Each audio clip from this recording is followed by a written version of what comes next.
Olá, alunos. Hoje é o dia 9 de agosto de 2021. Esse é o segundo vídeo da aula de hoje. Eu vou dar uma mostrada no ambiente do Google Sala de Aula para vocês entenderem a lógica dos conteúdos que a gente vem apresentando até agora, para que vocês possam fazer a conexão entre os temas, tá? E a gente atingir o objetivo que a gente quer. Bom, no Google Sala de Aula, a gente tem no ambiente das T4 a seguinte configuração. A gente vai ver ali, como eu estou compartilhando com vocês ao lado aí da minha imagem na gravação, vou diminuir um pouquinho para vocês poderem ver ali melhor. Tem então o tópico do antropoceno e suas consequências, que é uma aula lá do início ainda, de antes da gente falar sobre as mudanças no clima global. A gente está fazendo uma relação entre a estrutura da paisagem, do espaço geográfico, portanto, da crosta terrestre e de sua atmosfera, de modo que vocês entendam como é que o ser humano, que é muito mais recente em termos de escala temporal na paisagem, né? O ser humano tem, se a gente pensar o humano como a civilização que a gente conhece, a partir da agricultura, ou ainda lá antes na revolução cognitiva, a gente está aqui no planeta Terra há dezenas de milhares de anos, talvez centenas de milhares de anos se a gente pensar na revolução cognitiva e na época dos caçadores-coletores. No entanto, o surgimento da agricultura é o que propicia a existência das cidades, o ser humano se torna gregário, capaz de ter estoques de alimento, e então construir civilizações, impérios, sociedades e culturas. E ele habita a paisagem geográfica que é constituída nessa escala de tempo geológico, na escala do tempo cósmico. Então, essas escalas de tempo mergulham profundamente nas eras, até as centenas de milhões de anos e bilhões de anos do surgimento da vida até agora. E é sob essas condições que habitamos as paisagens, sob as condições das estruturas geológicas e atmosféricas.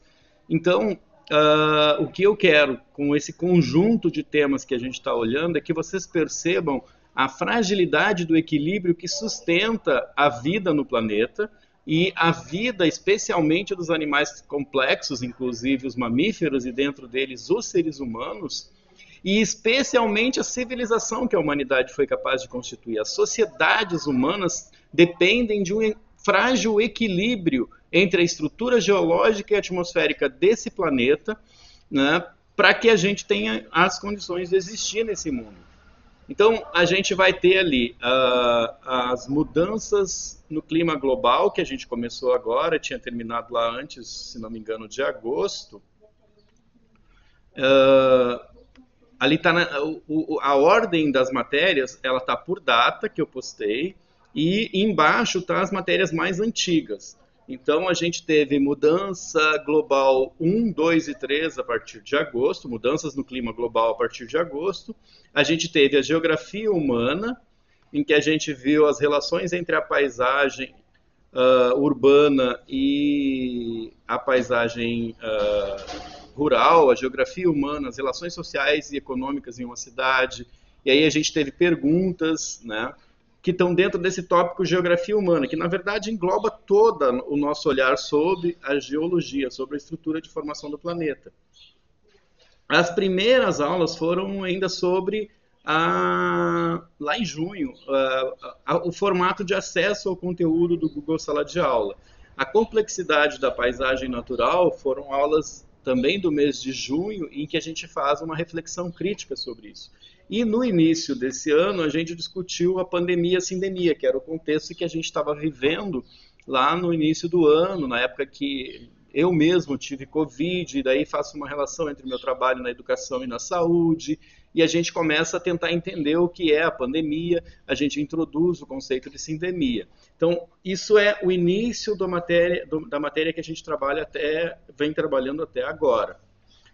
A aula de hoje é uma espécie de articulação para que vocês possam fazer uma correlação entre esses fenômenos das estruturas geológicas e atmosféricas do planeta, da formação do planeta e a dinâmica de processos que acontecem ao longo de milhões de anos, como a deriva continental, os terremotos, os vulcões, a subida e a descida do nível dos oceanos, o aquecimento e o resfriamento cíclico do planeta, que são processos geológicos naturais, e fazer uma relação com o que é a civilização humana nos últimos 200 anos, com a Revolução Industrial e o capitalismo, e qual é o impacto desses últimos 2 séculos, da intensidade com que a humanidade passou, então, a ocupar e a transformar a paisagem de todo o globo terrestre para poder extrair recursos naturais como fontes de energia e água potável, por exemplo,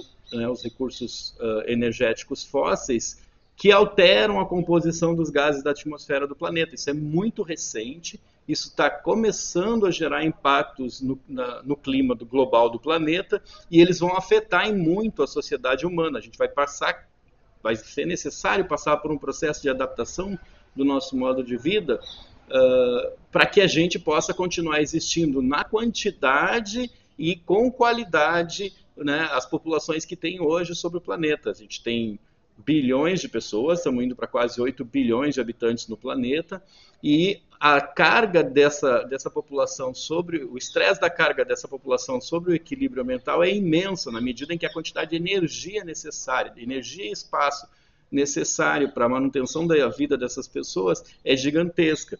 Então, o ser humano vai precisar se reconectar a formas de desenvolvimento sustentável, ou seja, de viver em equilíbrio com a estrutura da vida que está sustentada no planeta há bilhões de anos, né? Então, poder se adaptar às mudanças que nós causamos, em certo sentido, na paisagem, e as mudanças naturais dos processos geológicos, as ameaças naturais que existem, ainda que persistem, as dos grandes terremotos, a explosão de supervulcões, a queda de corpos celestes maiores na crosta terrestre, enfim, as mudanças no clima da Terra naturais, que não é só a mudança do clima global antrópica, é causada pelo ser humano. Também há a perspectiva em longo prazo de mudanças naturais nos ciclos de aquecimento e resfriamento do planeta Terra. Então, o que eu pretendo é que vocês sejam capazes de olhar esse conteúdo, refletir sobre ele, e aí terem a capacidade de formar uma concepção própria de vocês sobre esses fatores, identificar esses fatores da mudança na paisagem, no ambiente que habitamos, e encontrar soluções, pensar em soluções de modos de vida capazes de nos permitir um desenvolvimento sustentável, ou seja, não afetar as nossas próprias condições de existência sobre o planeta, não colocar em risco, por exemplo, a composição dos gases na atmosfera, de modo a que eles possam se tornar hostis à existência da própria espécie humana, ou que mudanças importantes no clima levem a um colapso do modelo de civilização em que a gente vive. Então é isso que eu queria mostrar. O ambiente da turma, ele começa no mural, que são os recados, onde normalmente eu dou bom dia para vocês na quarta-feira, na segunda-feira, que é o dia que vocês têm aula comigo. A gente tem as atividades e depois vocês podem ver em outras abas os trabalhos, se vocês já entregaram, não entregaram, se eu já corrigi, se eu já dei nota, né? Então tá aí para vocês verem. Se vocês quiserem ir direto no conteúdo, vocês vão no Drive, e aí vocês acessam os conteúdos que tem lá para a turma de vocês. Vocês também podem, e toda vez que vocês fazem algum comunicado para mim, isso gera um e-mail que vem para mim ver qual a interação que vocês fizeram, se vocês fizeram uma tarefa, se vocês fizeram uma pesquisa, se vocês fizeram uma pergunta ou comentário, ou se vocês postaram algum material. Também nessa caixa de e-mail tem os vídeos que eu gravei e que ficam no Drive. Esse vídeo especificamente que eu estou gravando, eu vou colocar link para ele no YouTube, porque eu vou subir ele no YouTube, tá? Então, era esse o recado para o segundo vídeo da aula de hoje. Qualquer dúvida ou questão vocês podem me perguntar. Eu posso imprimir esses textos para que vocês venham buscar aqui na escola, quem não tiver acesso à internet, né, para vocês pelo menos poderem ter os textos e as tarefas impressas. Eu prefiro, evidente, que a gente consiga acessar. Se vocês virem a escola, vocês vão ter o sinal de internet gratuito da Procempa, então podem baixar os arquivos que forem necessários para vocês estudarem e seguirem fazendo as tarefas em casa, quem optar por ficar fazendo a tarefa em casa. Hoje, no dia 9 de agosto, não veio nenhum aluno dos 8 que estavam liberados para vir à escola. Mesmo assim, eu estou gravando os vídeos, postando conteúdo, porque ele é útil tanto para quem está na escala para comparecer à aula presencial, quanto para aqueles que vão ficar no ensino remoto até chegar a sua vez de vir para a aula presencial. Então é isso, bons estudos para todos, um abraço e até o próximo vídeo. Até lá, tchau, tchau.